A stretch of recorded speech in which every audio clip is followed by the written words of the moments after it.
오늘 이 새벽에 약속으로 사는 삶이라는 말씀의 제목을 함께 말씀 나누기를 원합니다. 어제 말씀에 이어서 오늘 또 계속적으로 민수기 1장을 보고 있습니다. 하나님께서는 이제 이스라엘 백성들을 향하여서 또 그 가운데 우두머리를 세우시고 또 그들에게 각 지파대로 그 전쟁에 나갈 만한 20세 이상의 그 남자들의 수를 계수하라고 말씀하고 있습니다. 오늘 계속적으로 반복되어지는 말씀이죠.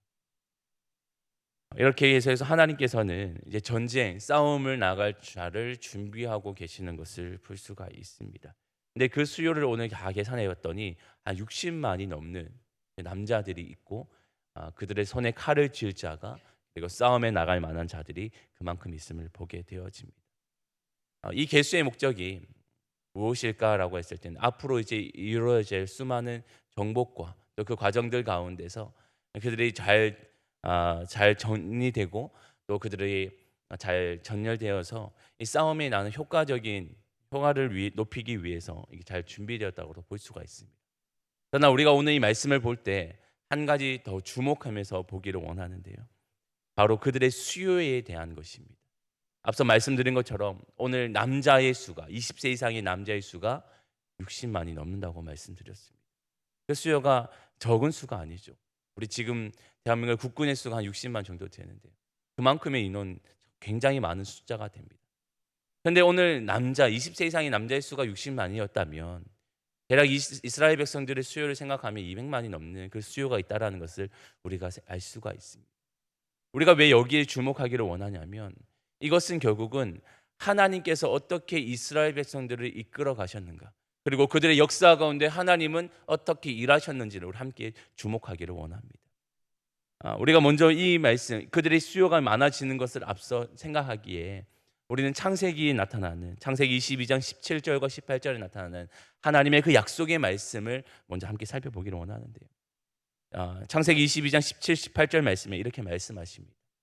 내가 네게 큰 복을 주고 내 씨가 크게 번성하여 하늘의 별과 같고 바다의 모래와 같게 하리니 내 씨가 그 대적의 성문을 차지하리라. 또 내 씨로 말미암아 천하 만민이 복을 받으리니 이는 내가 나의 말을 준행하였음이라 하셨다 하니라. 아멘. 이 말씀은 하나님께서 아브라함과 하셨던 말씀이고 약속의 말씀이셨습니다.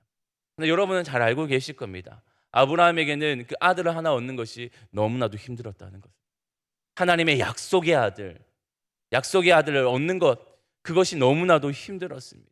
평생에 그가 그것을 얻는 것만으로도 참 기쁨이 되었는데, 근데 그를 향해서 하셨던 하나님의 말씀은 너무나도 터무니없는 말씀처럼 보였습니다. 너의 씨를 통하여서 하늘의 무수한 별과 같이 할 것이라고, 바다의 수많은 모래와 같이 그 수가 많아지게 하리라 하셨던 말씀은 당대에 있었던 아브라함은 도무지 이해되지 않는 하나님의 말씀이었을 겁니다. 그러나 하나님은 그 약속이 터무니없는 약속이 아니셨고, 하나님은 그냥 허투루 뱉는 말씀이 아니셨고, 단순히 아브라함의 마음을 위로하려 하셨던 하나님의 말씀이 아니셨다는 거죠. 하나님은 아브라함과 그의 수많은 역사를 통하여서, 그리고 그의 후손들을 통하여서 하나님은 그 약속을 신실하게 이행하셨다라는 것을 보게 되어집니다. 오늘 말씀에서 1장 19절 말씀에 보면 이렇게 말하죠. 여호와께서 모세에게 명령하신 대로 그가 시내 광야에서 그들을 계수하셨더라. 시내 광야에서 계수하였더라라고 말씀하고 있죠. 오늘 이 수요를 파악할 때가 뭔가 그들이 뭔가 크게 번성하고 잘 이루어지고 완성되어졌을 때 그 수요를 파악한 것이 아니라 그들의 시내 광야에서 했다라고 말씀하고 있습니다. 이 말은 무엇이냐? 애굽에서 나와서 이제 광야를 떠났던 그 시간들, 하나님의 약속을 받던 그 시간대에 하나님께서 그 수요를 계수하게 하셨다는 겁니다. 다시 말해서 그들 가운데는 그들의 역사 가운데는 큰 위기가 있을 수 있었죠. 잘 알고 있듯이 그들의 애굽에서 종살이 하였을 때에는 그들의 수요가 많다라는 이유 때문에 고된 일을 하였습니다. 그리고 아이들을 죽이려 했던 그런 포악한 일들도 일어났었습니다. 수많은 생명의 위협과 그들의 인원에 대한 감축의 일들이 일어났음에도 불구하고 하나님은 그 신실하심을 이루어 가셨다는 겁니다. 하나님의 그 약속은 어떤 위협 속에서도 계속적으로 지켜져 왔다라는 것이죠.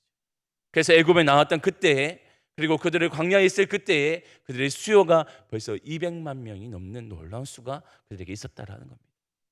처음에 너무나도 미약해 보였던, 하나님의 터무니없어 보였던 그 약속이 오랜 역사 가운데, 수백 년의 시간이 오래 거쳐오는 그 시간들 가운데 하나님은 그것을 잊어버린 것이 아니라, 그것을 무시한 것이 아니라 신실하게 그 약속을 이행해 오셨다라는 것을 잘 보여주고 있습니다. 하나님의 그 약속이 신실함이 있었기 때문에 오늘 이스라엘 백성은 그 수요가 이렇게 많아졌을 뿐 아니라 그들은 이제 언제나 땅을 정복할 수 있는 만큼의 그 수요를 갖게 되어졌다라는 것을 보여주고 있습니다. 오늘 우리는 우리 삶 가운데서도 이 하나님의 그 신실하심이 있음을 꼭 기억하기를 원합니다. 우리의 삶의 많은 환경들 앞에서 그 하나님의 약속을 잊어버릴 때가 있습니다. 그 하나님의 신실하심을 의심할 때가 있습니다. 그래서 우리의 경험을 앞세우고 또 우리의 생각을 앞세우고 나의 지혜를 앞세울 때가 있습니다.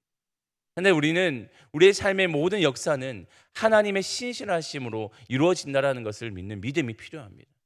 하나님의 그 약속이 오늘 또 우리의 삶 가운데 임하고 있고 그 약속이 오늘 또 우리에게 실행되었기에 우리는 그 하루하루의 삶을 살아가고 있다는 것을 꼭 기억하기를 원합니다. 그래서 우리가 그 하나님의 약속을 의지하고 믿고 굳게 세워갈 때 그 안에서 우리는 하나님의 뜻을 온전히 우리의 삶 가운데 이루어갈 수 있게 되어집니다. 때로는 환경들이 우리를 위협할 때도 있죠. 하나님의 약속을 위협하는 그런 상황들이 있을 수도 있습니다만 오늘 그 수요가 보여주는 것처럼 하나님의 약속은 어떠한 위협 가운데서 주변의 환경 가운데서도 그 약속은 신실하게 이루어진다라는, 하나님의 그 신실하심이 그 안에서 이루어진다라는 것을 함께 바라보듯이 오늘 우리 삶 가운데서도 동일한 그런 하나님의 은혜가 있음을 기억하며 날마다 하나님을 의지하며 살아갈 수 있는 우리 삶이 될 수 있기를 주님의 이름으로 축원합니다. 두 번째로 우리가 함께 주목할 것은 오늘 그 계수하는 지파의 수 가운데서 레위인의 수요가 빠졌다라는 부분을 함께 주목하기를 원합니다. 오늘 47절 이후의 말씀에 보면 레위인은 그들의 조상의 지파대로 그 계수를 들지 아니하였다 이렇게 말씀하고 있습니다.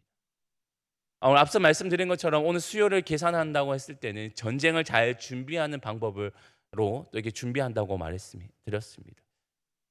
전쟁에서 승리하는데, 싸움에서 승리하는데 가장 큰 요건이 무엇일까요? 전략이 참 중요하겠고 또 그들이 가지고 있는 무기가 참 중요하겠습니다. 그런데 그보다 가장 중요한 것은 수요입니다. 머릿수가 얼마나 많느냐에 따라서 전쟁의 승패가 좌지우지됩니다. 오늘날에는 그것이 잘 적용되지 않을 수 있겠으나 이 과거에는 이제 물리적으로 그 무기들이 뛰어나지 않은 상황이기에 수요가 많다는 것은 결국 싸움에서 승리할 확률이 더 높아진다는 것을 볼 수가 있습니다. 그런데 오늘 말씀에서처럼 그들의 정말 전쟁에만 그 모든 것이 몰두되어져 있고 싸움에만 그 모든 것이 초점이 맞춰져 있다면 오늘 레위인도 함께 그 수요에 들어가는 것이 합당해 보이지 않으신가요? 더 많은 수가 그들에게 있다면, 전쟁에 나가고 싸움을 나가 그 손에 칼을 쥘 만한 남성의 수가 더 많다면 그때 더 유익할 텐데 하나님은 왜 오늘 레위인들을 제외하셨을까요? 오늘 레위인들에게는 특별한 하나님의 일들을 맡기셨습니다. 50절의 말씀에 보면 이렇게 말씀하고 있습니다. 그들에게 증거의 성막과 그 모든 기구와 그 모든 부속품을 관리하게 하라. 그들은 그 성막과 그 모든 기구를 운반하며 거기서 봉사하며 성막 주위에 진을 칠지며 라고 말씀하고 있습니다. 레위에게는 특별한 일들이 주어졌습니다. 바로 하나님의 증거의 성막을 관리하는 것이었습니다. 아니, 싸움에 나가는데 이 증거의 성막이 뭐 그리 중요하냐라고 따져 물을 수도 있겠으나 그러나 가장 중요한 것은 이스라엘 사람들의, 그리고 이스라엘 백성들의 그 마음과 그 중심에 가장 중요한 것은 하나님의 증거의 성막, 즉 하나님이 그들과 함께 하시는 것이 가장 중요하다는 것을 또한 보여주시는 일입니다. 우리가 하나님 없이 하나님을 배제하는 그 싸움은 승리해야 했다고 해도 그것은 아무 의미가 없어요. 우리가 하나님 없이 살아가는 그 인생들이 그것이 뭔가 평탄한 인생을 살아간다 할지라도 하나님이 배제된 인생은 그것이 형통한 삶이라 할 수가 없습니다. 단순히 그 삶이 겉면으로는 그것이 형통한 삶이라 말할 수 있겠으나 그러나 근본적으로 그 삶은 불통의 삶이라는 것을 우리는 기억해야 됩니다. 하나님이 함께 하시는, 하나님이 중심이 되는 그 삶이 있을 때 비로소 그 싸움은 승리하는 것이 의미가 있는 것이고 그들의 싸움이 참된 의미를 갖는다는 것을 보여주고 있습니다. 그리고 싸움은 사람의 힘으로 하는 것이 아니라 하나님이 함께 하시고 그 싸움을 승리로 이끌어 가신다는 것을 잘 보여주는 것이 오늘 레위인을 배제하였고 레위인에게 특별한 일들을 맡기셨던 증거의 성막을 관리하게 하셨다라는 것에서도 우리가 주목할 수 있습니다. 이 말씀은 결국 우리의 인생 가운데서도 하나님의 중심으로 사는 삶, 하나님과 함께하는 삶이 얼마나 중요한지를 잘 보여주는 것입니다. 우리의 삶에 무엇인가를 행할 때 정말 하나님의 뜻으로 행하는지, 하나님의 생각으로 행하는지를 잘 분별하는 삶이 중요하다는 것을 잘 보여줍니다. 하나님 없이 하나님 중심이 없는 그 삶을 살아간다면 그것은 결코 올바른 참된 성도의 삶이 아니라는 것을 또한 보여주고 있는 것이죠. 오늘 우리의 삶 가운데서도 어떠한 일들을 행함에 있어서도 하나님의 중심, 그 마음의 중심으로 살아가고, 그리고 그 하나님을 바라보면서 약속하셨던 그 하나님, 신실하게 일하시는 그 하나님을 의지하며 살아갈 때 우리의 삶 가운데 참된 형통의 삶을 이루어가게 될 줄 믿습니다. 앞으로의 삶 가운데 일어나는 이스라엘 백성들의 그 일들 가운데서도 그 중심은 하나님이시라는 것을 보게 되듯이 오늘 우리 삶 가운데서도 하나님의 중심으로 살아갈 수 있는 그 삶이 되어지기를 원합니다. 오늘 이 한날 가운데 또 남은 이 한 주의 삶 가운데 정말 하나님을 중심으로 살아갈 수 있는, 그리고 하나님의 그 신실하심을 의지하며 살아갈 수 있는 우리의 모든 삶이 될 수 있기를 주님의 이름으로 축원합니다. 아멘. 기도하겠습니다. 하나님 감사합니다.